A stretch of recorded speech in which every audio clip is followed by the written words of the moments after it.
Kalau itu motor memang rezeki kamu, pasti motor itu bakalan ketemu, dan kalaupun nggak ketemu, pasti kamu bakalan dapat gantinya yang lebih bagus, lebih besar daripada itu, gitu. Dan bener teman-teman, 2 bulan setelah itu saya dapat tender gitu ya, dapat tender yang lumayan, dan akhirnya saya bisa membeli mobil Honda Jazz tahun 2015 waktu itu. Jadi beneran gitu loh.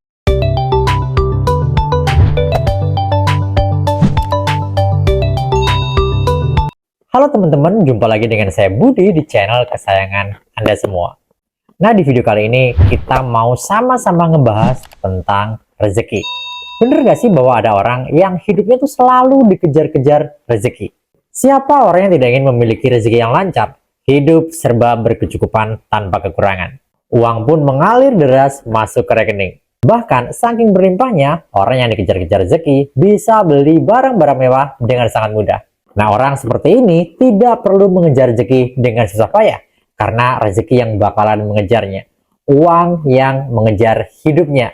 Bahkan sampai rekeningnya penuh dan berluber-luber. Nah, kalian mau tahu nggak apa sih ciri-ciri orang yang selalu hidupnya dikejar-kejar rezeki?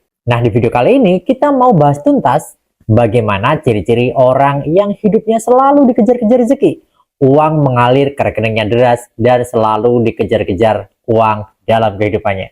Nah, sebelum video ini dilanjut, jangan lupa untuk subscribe, like, komen, dan share di video ini agar kalian tidak ketinggalan video-video terbaru dari channel ini, dan tentunya saya akan lebih semangat untuk membuat video-video yang menarik untuk kalian semua. Oke, yang pertama, ini bisa kamu terapin juga dalam kehidupan sehari-hari. Yang pertama, rezeki itu suka datang pada orang yang nggak pelit, ya. Jadi, orang yang nggak pelit itu artinya adalah orang yang suka menolong orang lain, suka bersedekah. Jadi kalau mungkin saat ini kamu lagi terbelenggu dengan hutang piutang, ngadepin masalah ekonomi yang berat, coba deh bantu orang semampumu. Nggak harus dengan uang, ya. Kamu bisa ngebantu pakai tenaga ke orang-orang yang membutuhkan. Saat kamu ngebantu orang lain, nolong orang yang membutuhkan, maka Tuhan akan menambah rezeki kamu berkali-kali lipat dari satu sedekah yang kamu lakukan. Jadi jangan ragu untuk bersedekah, karena sedekah itu adalah pembuka pintu rezeki. Kalau kamu nggak pelit, istilah Jawanya kamu itu nggak eman, nggak medit, nggak cetil gitu ya, maka kamu akan mendapatkan kemudahan. Mungkin kamu nggak langsung mendapatkan manfaatnya, tapi satu saat nanti ketika kamu butuh pertolongan, butuh bantuan, pasti akan ada orang-orang yang siap untuk membantu kamu yang dikirim oleh Yang Maha Kuasa. Segala urusan kita akan dipermudah, gitu. Jadi kunci yang pertama itu adalah kamu harus sedekah, gemar sedekah. Jangan pelit, nggak usah mikir yang macam-macam. Dan percaya atau tidak bahwa apa yang kita alami saat ini kadang-kadang adalah hasil dari perbuatan kita sendiri di masa lalu.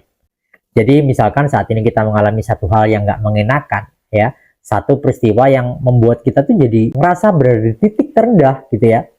Selain daripada takdir ya, kalau namanya takdir itu kan memang datangnya dari Yang Kuasa, gitu kan. Cuman kadangkala memang apa yang kita alami itu adalah benar-benar hasil dari perbuatan kita di masa lalu. Kalau saat ini kita mengalami hal yang nggak mengenakan, hal yang nggak baik, coba introspeksi. Mungkin kita pernah melakukan hal yang salah di masa lalu. Demikian juga dengan yang namanya kita menanam satu kebaikan. Mungkin kita nggak akan mendapatkan balasan dari orang yang telah kita bantu. Tapi percaya bahwa Tuhan pasti akan mengirim orang-orang yang bakal ngebantu kita. Dan jangan pernah mempersulit urusan orang lain. Kalau sekiranya kita dimintain bantuan, kita mampu, kita bisa ngelakuin, ya udah kita bantu, nggak usah mempersulit gitu loh. Dan yang jelas itu adalah salah satu ciri-ciri orang yang mudah dikejar rezeki. Tapi ingat, ketika kita ngebantu orang, kita harus ikhlas. Jangan pamrih. Jangan karena kita menginginkan satu hal, lalu kita mau melakukannya. Jadi nothing tulus saja teman-teman, kayak gitu. Lalu yang kedua adalah orang yang pandai bersyukur. Orang yang selalu mensyukuri dengan apa yang telah dia miliki, selalu mensyukuri dengan apa yang sudah Tuhan berikan, maka hidupnya akan selalu happy. Dan tahu nggak bahwa rezeki itu suka datang pada orang-orang yang hidupnya happy. Karena orang yang hidupnya bahagia, selalu happy, maka Tuhan akan menambahkan rezeki-rezeki berupa kenikmatan-kenikmatan hidup. Ya. Dan rezeki akan menjauhi orang-orang yang nggak pernah bersyukur. Hidupnya selalu panik, ketakutan, ya, pusing mikirin ini dan itu. ya kita boleh berpikir gitu loh. Kalau kita punya hutang, kan kita harus berpikir jalan keluarnya, gimana caranya bayar apa segala macam. Ya, tapi bukan berarti kita terus nggak bersyukur gitu loh.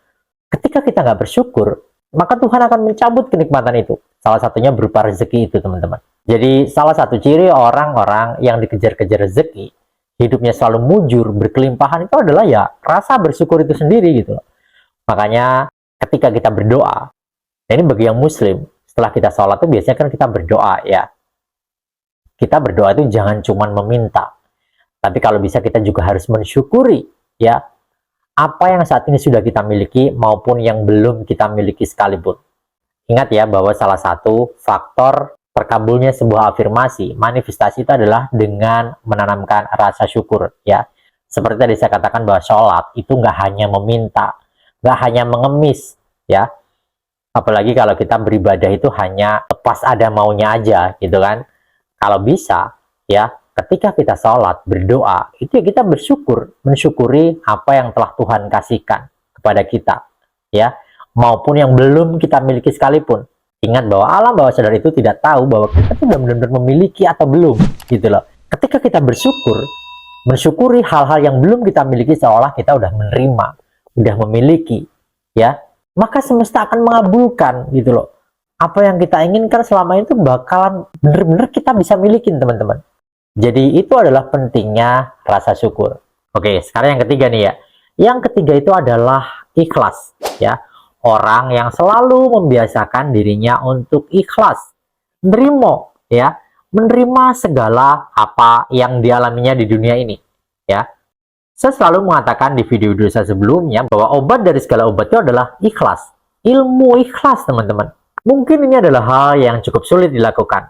Tapi ketika kita membiasakan diri untuk bersikap ikhlas, bisa menerima keadaan hidup kita tanpa adanya rasa protes, rasa ngerunda, maka kita akan lebih mudah menjalani apapun yang sedang kita kerjakan. Jadi orang yang ikhlas itu adalah orang yang bisa melepaskan segala kemelekatan dalam dirinya. Ya. Kalau kita tuh masih ada perasaan takut kehilangan sesuatu gitu misalnya ya, atau takut terjadi sesuatu yang menurut kita adalah hal yang sangat berharga, ya, kita masih eman gitu, itu akan sulit, teman-teman, ya. Karena ikhlas itu adalah salah satu hal orang bisa dikejar rezeki. Segala urusannya bakal dimudahkan yaitu dengan cara ikhlas. Karena hal-hal yang menurut kita baik belum tentu menurut Tuhan itu baik gitu loh. Ini saya ambil satu contoh nih ya. Ketika kita punya hutang ya, kita ini bisa beli rumah nih ya, atau beli kendaraan misalnya dengan cara berhutang kepada bank ya. Mungkin Tuhan bakalan ngasih jalan kita bisa bayar DP-nya nih ya. Kita bisa memiliki uang untuk membayar DP-nya. Nah, di tengah-tengah kita mengangsur, nggak taunya kita kesulitan ekonomi. Kita lagi bangkrut atau apapun itu. Yang membuat kita tuh nggak bisa ngelanjutin angsuran ini. Kita keberatan. Mungkin kita kena PHK atau apapun itu. Ya. Lalu kita tuh mati-matian berjuang gitu loh. Untuk mengejar yang namanya motor, yang namanya mobil supaya lolos. Ya, supaya nggak ditarik oleh leasing, oleh bank misalkan. Karena kita nggak ikhlas kan. Kita nggak mau uang kita misalkan udah masuk berapa juta, berapa kali angsuran, terus tiba-tiba hilang gitu. Nah, kalau Tuhan sudah berkehendak, semesta sudah berkehendak, ya, itu ya hilang-hilang aja gitu loh.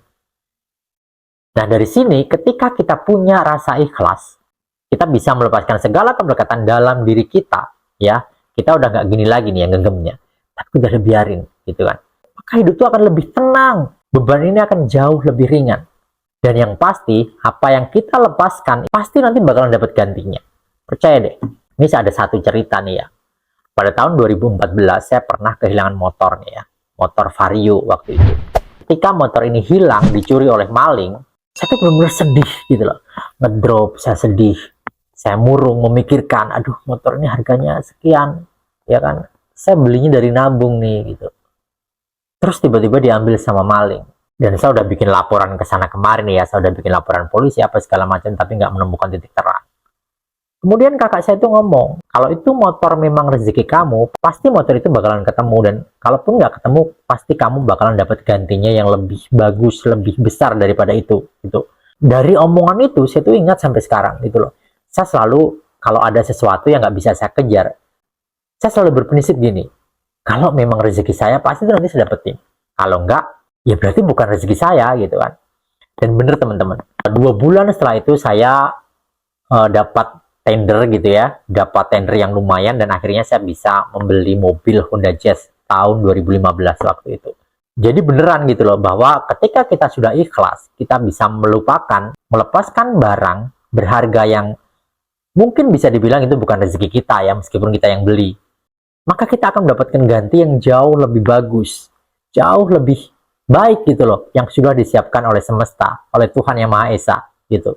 Dan dari situ saya mulai belajar ikhlas. Apapun itu, gitu loh. Sama halnya ketika kita mencari sesuatu barang yang benar-benar urgent harus kita temukan saat itu juga karena kita mau pakai, karena kita mau perlu penting dengan barang ini. Kita nyari-nyari kemana-mana nggak ketemu, barang ini hilang, lupa naruh atau apa. Ya, sampai pada akhirnya kita beli lagi yang baru, kita udah move on dari barang yang kita cari ini. Ya, kita udah nggak butuh lagi barang itu karena udah dapat menggantinya. Tapi tahu-tahu tiba-tiba barang itu nongol gitu loh, pas nggak dicari tuh nongol gitu. Pernah nggak ngalamin kayak gitu? Itu sama teman-teman. Ibarat kata ketika kita udah nggak nyari barang itu pasti nanti nongol gitu loh. Nah, itulah ilmu ikhlas teman-teman. Jadi ketika kita menginginkan sesuatu yang kita tuh pengen banget, cinta banget sama barang ini, kalau dia bukan rezeki kita, meskipun kita yang beli, kalau hilang, kalau lepas ya lepas aja gitu. Dan percaya bahwa nanti satu saat kamu pasti bakalan dapat pengganti yang jauh lebih baik.